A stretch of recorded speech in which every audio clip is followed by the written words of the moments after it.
Olá, tudo bem? Para essa questão aqui, você vai ter uma situação em que um carro, que vai ser tratado como uma massa pontiforme, essa informação é importante para que você possa desprezar as dimensões do carro, vai fazer uma trajetória, né, numa subida e numa descida, e ele vai estar no ponto mais alto dessa trajetória.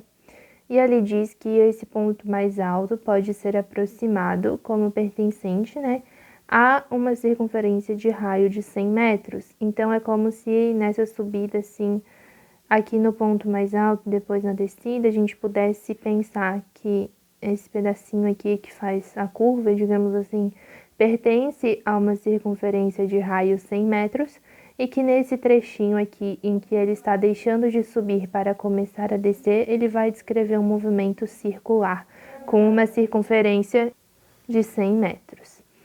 Se vai ser um movimento circular, então obrigatoriamente vai existir uma força centrípeta. Por quê? Porque todo movimento circular tem como obrigação a presença dessa força centrípeta.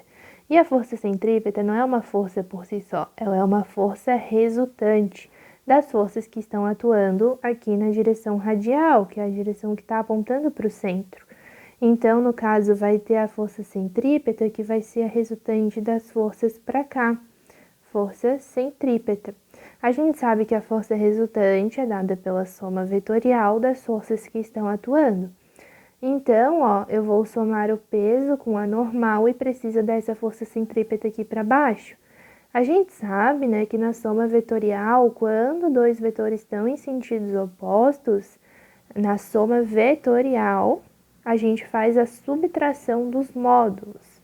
Então, por exemplo, se eu pego o vetor P mais o vetor N, quando a gente soma dois vetores que estão em sentidos opostos, é a mesma coisa que eu fazer P menos N para os valores deles.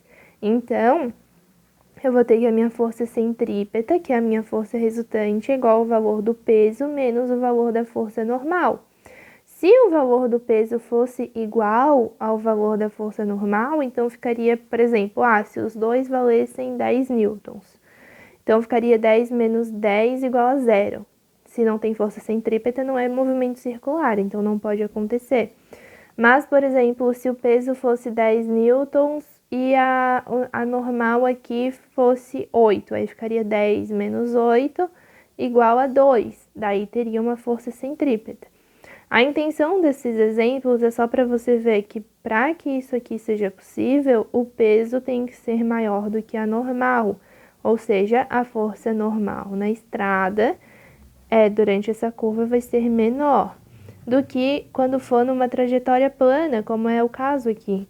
Quando é uma trajetória plana, você não precisa ter nenhuma força resultante apontando para baixo, para cima. A força resultante na vertical é nula e o carro só se move aqui na horizontal, enquanto que no movimento circular precisa ter essa força resultante. Se aqui não tem força resultante, então vai ter um equilíbrio, o peso é igual ao normal, enquanto que aqui a normal é menor do que o peso. Então, nessa curva, né, a normal vai ficar menor. Se a gente sabe que a força de atrito é igual a μ vezes a normal, que esse μ é o coeficiente de atrito, que vai depender apenas das superfícies. Se a superfície continua a mesma, o coeficiente de atrito continua o mesmo. E daí, se a normal diminui, a força de atrito também diminui.